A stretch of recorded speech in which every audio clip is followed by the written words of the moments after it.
Welcome to the 2018 edition of BikeWale Trackday.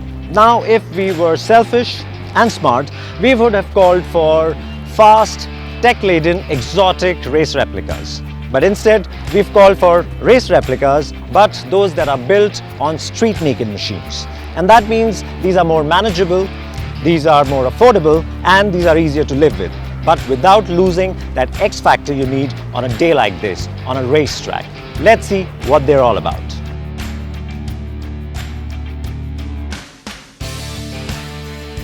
First up, the Suzuki Gixxer SF. It is based on its street-naked twin, the Gixxer.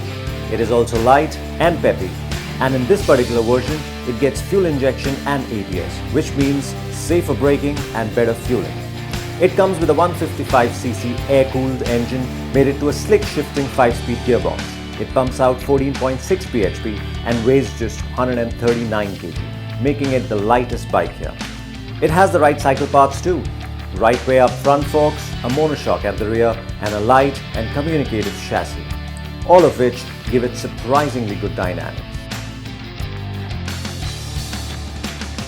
Such a happy motorcycle.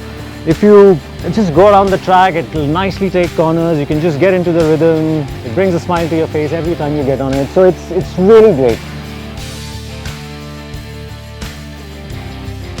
Next up, following the progression of affordability, is the brand new Yamaha R15 version 3.0.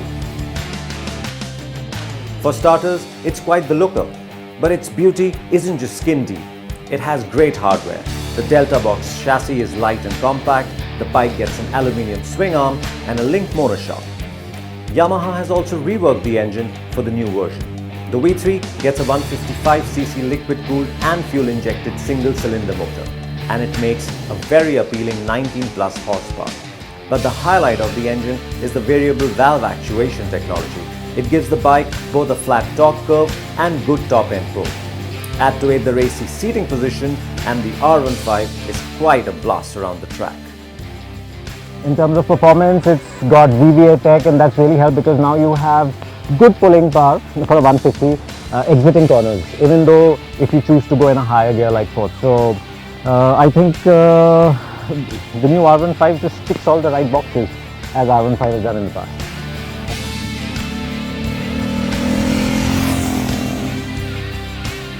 Now we are getting into the territory of some serious speeds.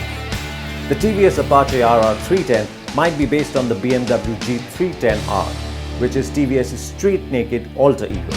But the RR, with a new subframe, completely revised seating ergo and a unique ECU, give it a proper racetrack feel. Now, it runs the same suspension as the BMW, upside-down forks, a monoshock at the rear, and from our experience on the road, it's set up really well. The engine meanwhile displaces 313cc, it pumps out 34 horses, and the bike also weighs 169 kg. So it doesn't exactly have an outstanding power-to-weight ratio. But given the chassis and the Michelin tyres it runs and the well-judged suspension setup, it should make for a fast and friendly track bike. First SuperSport from TVS, and I think they've done an excellent job. It doesn't have a lot of cornering clearance, but the way it feels, the way it rides, the way the suspension setup, it's so forgiving. You can make mistakes and still get away with it.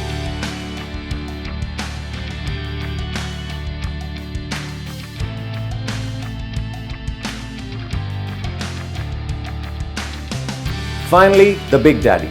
It's not the biggest daddy you can get when it comes to supersports, but in this bunch, it is our hero bike. Running the monster chassis and the Hypermotard's 937cc V-twin engine, the SuperSport was always designed to be an everyday bike that can also double up as your friendly neighborhood track bike. So, not surprisingly, it works well on the track. This is the S version, and that means it runs high on O-lane suspension, which alone give it a significant edge on the racetrack. It also makes 110 horsepower and gets traction control. Plus, it has sharp steering geometry and grippy rubber, which means our hero bike should also be the most entertaining in this bunch. It's so communicative that you can be aggressive with it. Of course, it's got traction control, which is great, right? So if you make mistakes, it's going to take care of you. But it's not one of the most expensive Ducatis. It works on the track, it works on the street. I think this is like jack of all trades.